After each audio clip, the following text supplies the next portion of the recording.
आज का वचन उत्पत्ति अध्याय 37 वचन 23 से 36 तक है। आइए हम साथ मिलकर पढ़ें।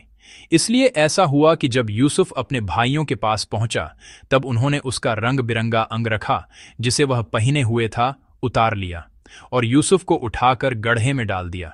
वह गड्ढा सूखा था और उसमें कुछ जल न था। तब वे रोटी खाने बैठ गए और आंखें उठाकर क्या देखा कि इश्माएलियों का एक दल ऊंटों पर सुगंध द्रव्य, बलसान और गंधरस लादे हुए गिलाद से मिस्र को चला जा रहा है। तब यहूदा ने अपने भाइयों से कहा, अपने भाई को घात करने और उसका खून छिपाने से क्या लाभ होगा? आओ हम उसे इश्माएलियों के हाथ बेच डालें और अपना हाथ उस पर न उठाएं, क्योंकि वह हमारा भाई और हमारी ही हड्डी और मांस है। और उसके भाइयों ने उसकी बात मान ली। तब मिद्यानी व्यापारी उधर से होकर उनके पास पहुंचे। अतः यूसुफ के भाइयों ने उसको उस गड्ढे में से खींच के बाहर निकाला और इश्माएलियों के हाथ चांदी के 20 टुकड़ों में बेच दिया और वे यूसुफ को मिस्र ले गए। रूबेन ने गड्ढे पर लौटकर क्या देखा कि यूसुफ गड्ढे में नहीं है, इसलिए उसने अपने वस्त्र फाड़े और अपने भाइयों के पास लौटकर कहने लगा, लड़का तो नहीं है, अब मैं किधर जाऊं? तब उन्होंने यूसुफ का अंगरखा लिया और एक बकरे को मार के उसके लहू में उसे डुबा दिया और उन्होंने उस रंग बिरंगे अंगरखे को अपने पिता के पास भेजकर कहला दिया, यह हमको मिला है, अतः देखकर पहचान ले कि यह तेरे पुत्र का अंगरखा है कि नहीं। उसने उसको पहचान लिया और कहा, हाँ, यह मेरे ही पुत्र का अंगरखा है, किसी दुष्ट पशु ने उसको खा लिया है। निसंदेह यूसुफ फाड़ डाला गया है। तब याकूब ने अपने वस्त्र फाड़े और कमर में टाट लपेटा और अपने पुत्र के लिए बहुत दिनों तक विलाप करता रहा। उसके सब बेटे बेटियों ने उसको शांति देने का प्रयत्न किया, पर उसको शांति न मिली और वह यही कहता रहा, मैं तो विलाप करता हुआ अपने पुत्र के पास अधोलोक में उतर जाऊंगा।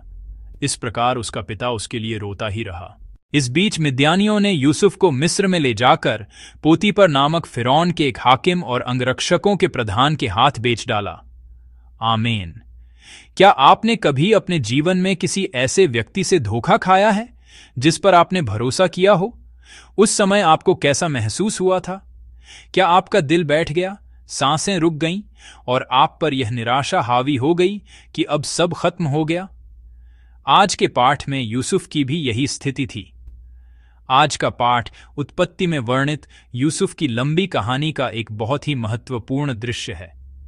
यह उस दृश्य को दिखाता है जहां यूसुफ के भाइयों ने उसका रंग बिरंगा बागा छीन लिया, उसे एक गड्ढे में फेंक दिया और अंत में उसे विदेशी व्यापारियों के हाथों बेच दिया, जो उसे मिस्र ले गए। यह एक बहुत ही दुखद दृश्य है जहां यूसुफ को उसके सबसे करीबी और भरोसेमंद भाइयों ने ही धोखा दिया और बेच दिया। उत्पत्ति का 37वां अध्याय मुख्य रूप से 3 दृश्यों में विभाजित है। पहले पद से 11वें पद तक यूसुफ के सपनों और उसके भाइयों की ईर्ष्या का वर्णन है। 12वें पद से 22वें पद तक यूसुफ के प्रति उसके भाइयों की साजिश का वर्णन है। और आज जो पाठ हमने पढ़ा है वह 23वें पद से 36वें पद तक है, जिसमें भाइयों द्वारा उस साजिश को अंजाम देने का दृश्य दर्ज है। यदि हम आज के पाठ के 23वें से 25वें पद को ध्यान से पढ़ें तो हम देखते हैं कि उतार लिया, पकद्दहा, फेंक दिया, बैठ गए जैसी क्रियाओं का लगातार उपयोग किया गया है। यह बहुत ही तेज गति से वर्णन करता है कि भाइयों का हमला कितना हिंसक और अचानक था। हम समझ सकते हैं कि एक बहुत ही गंभीर और चौंकाने वाली घटना घट रही है। विशेष रूप से यह दृश्य दिखाता है कि पिता याकूब का अपने प्रिय पुत्र के लिए प्रेम, जो उसके दिए हुए रंग बिरंगे बागे में प्रकट होता था, उस बागे के फाड़े जाने के साथ ही बिखर जाता है। पाठ में रंग बिरंगा बागा केवल एक सुंदर वस्त्र नहीं है। ब्रूस वॉल्के नामक एक बाइबल विद्वान ने कहा कि यह रंग बिरंगा बागा केवल एक सुंदर वस्त्र नहीं, बल्कि यह उस वस्त्र का प्रतीक है जो परमेश्वर ने अदन की वाटिका में दिया था। यानी यह रंग बिरंगा बागा इस बात का संकेत था कि परमेश्वर की योजना उस प्रिय व्यक्ति के माध्यम से पूरी होगी। लेकिन यही वस्त्र भाइयों के लिए बड्डी चुभन का कारण भी बने। पिता का पक्षपात और यूसुफ के 2 सपने, अनाज के पूलों का दंडवत करना और सूरज, चांद और 11 सितारों का दंडवत करना, इन सब बातों का भाइयों के लिए एक ही मतलब था। एक दिन तुम सब मेरे सामने घुटने टेकोगे। 23वें पद में यूसुफ के वस्त्र के बारे में कहा गया है कि उसे उतार लिया गया। यहां उतार लिया शब्द का मूल अर्थ सिर्फ कपड़े उतारना नहीं, बल्कि यह क्रिया किसी जानवर की खाल उतारने के लिए भी उपयोग की जाती है। इस प्रकार भाइयों ने केवल यूसुफ के कपड़े नहीं उतारे, बल्कि उसका रंग बिरंगा बागा उतार कर उन्होंने उसके प्रति अपने घोर अपमान और उसे उसके विशेष पद से हटाने की मंशा को व्यक्त किया। जो रंग बिरंगा बागा पहले प्रेम और उत्तराधिकार का प्रतीक था, अब वह पदच्युति और मृत्यु का प्रतीक बन गया। इससे पहले 19वें पद में आप देखेंगे कि भाई यूसुफ को स्वप्नदर्शी कहकर उसका उपहास करते हैं। इस शब्द का मूल अर्थ केवल सपने देखने वाला व्यक्ति नहीं, बल्कि एक ऐसा व्यक्ति है जिसके पास भविष्य सूचक स्वप्न होते हैं। बाइबल में स्वप्नदर्शी वह व्यक्ति है जिसने परमेश्वर की उस इच्छा को धारण किया हो जो भविष्य में पूरी होगी। परमेश्वर द्वारा दिया गया दर्शन रखने वाला व्यक्ति ही स्वप्नदर्शी होता है। भाई यूसुफ से घृणा करते थे और वे उससे डरते भी थे। उन्हें डर था कि कहीं परमेश्वर की वह इच्छा पूरी न हो जाए जिसके बारे में यूसुफ ने बताया था। जिस व्यक्ति से वे घृणा करते थे और डरते थे, उसे उन्होंने बेच दिया। वास्तव में वे तो उसे मार ही डालना चाहते थे। उन्होंने ऐसी भयानक योजना बनाई और उसे अंजाम दिया। आज का पाठ इसी दुखद घटना को दर्ज करता है। लेकिन बाइबल इस दृश्य को हमारे लिए केवल एक त्रासदी के रूप में समाप्त नहीं करती। आपने शायद यह कहावत सुनी होगी कि नजदीक से देखो तो त्रासदी, दूर से देखो तो सुखांतिकी। इसका अर्थ यह है कि जो बातें पास से देखने पर दुखद और दयनीय लगती हैं, वे ही समय बीतने पर या दूर से देखने पर हंसी या सीख का विषय बन सकती हैं। आज का पाठ बिल्कुल ऐसा ही है। भाइयों के बुरे काम क्रूर थे, लेकिन परमेश्वर की योजना में यही बुराई एक महत्वपूर्ण माध्यम बन गई। आश्चर्यजनक रूप से परमेश्वर की देखभाल भाइयों के बुरे इरादों के बावजूद अपना काम कर रही थी। यूसुफ को नुकसान पहुंचाने के उनके बुरे इरादे के बीच रूबेन और यहूदा के हस्तक्षेप के कारण भाइयों ने यूसुफ को मारने के बजाय उसे बेचने का फैसला किया। इस तरह उन्होंने उसकी जान तो बख्श दी, लेकिन उनके दिलों में नफरत और डर अब भी बाकी था। इसलिए वे किसी भी तरह यूसुफ से छुटकारा पाना चाहते थे। और अंत में क्या हुआ? उसे चांदी के 20 सिक्कों में बेच दिया गया।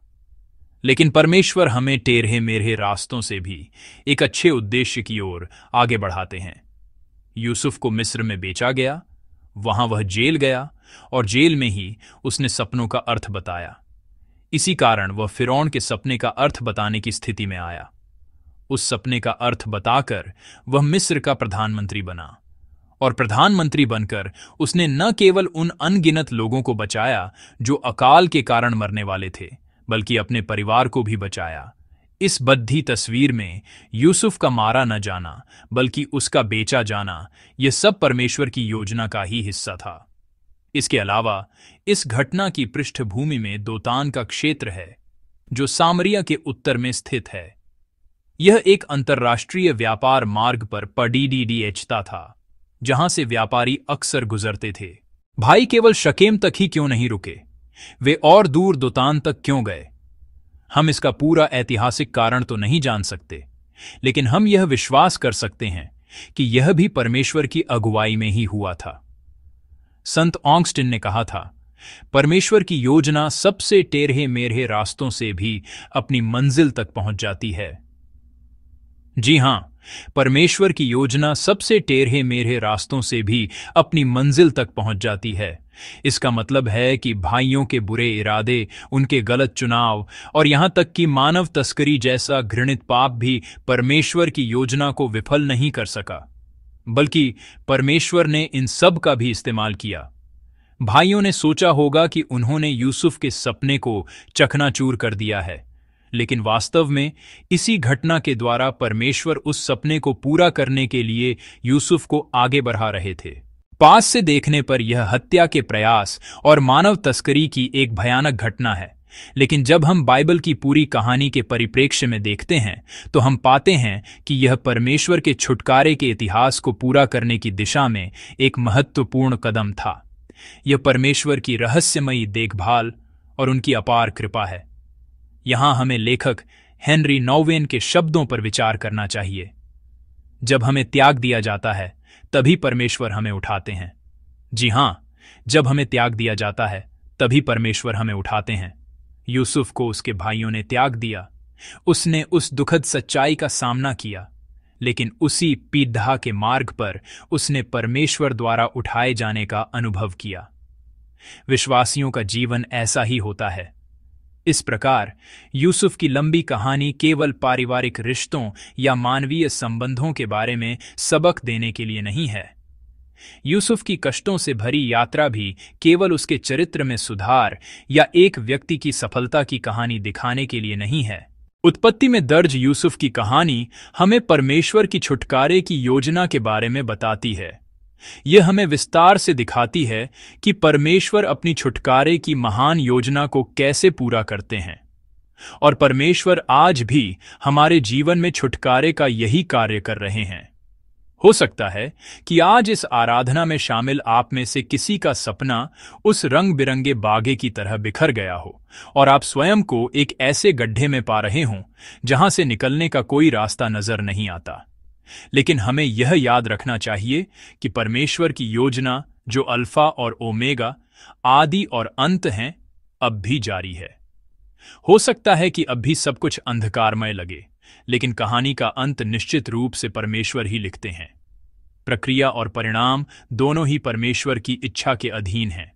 आज के पाठ में भाइयों ने यूसुफ और उसके सपने दोनों को चकनाचूर करने की कोशिश की, और कुछ समय के लिए ऐसा लगा भी कि वे सफल हो गए हैं।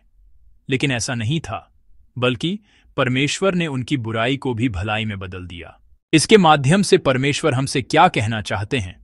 वह यही कहना चाहते हैं कि हमारे जीवन के गड्ढे भी परमेश्वर की देखभाल में एक नई शुरुआत बन सकते हैं। जब हम चारों ओर से घिर जाते हैं और नहीं जानते कि कहां जाए, तो यीशु हमारे लिए मार्ग, सत्य और जीवन बनते हैं। इसलिए आज हमें यीशु मसीह के नाम में इस तरह प्रार्थना करनी चाहिए।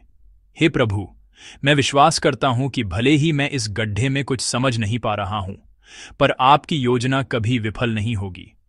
प्रभु, मुझे इस परिस्थिति से उबार लीजिए। मैं प्रभु के नाम में आपको आशीष देता हूं कि आज सुबह आप परमेश्वर की महान और अद्भुत देखभाल में दृढ़ बने रहें और प्रभु की पूरी शांति, शालोम का अनुभव करें।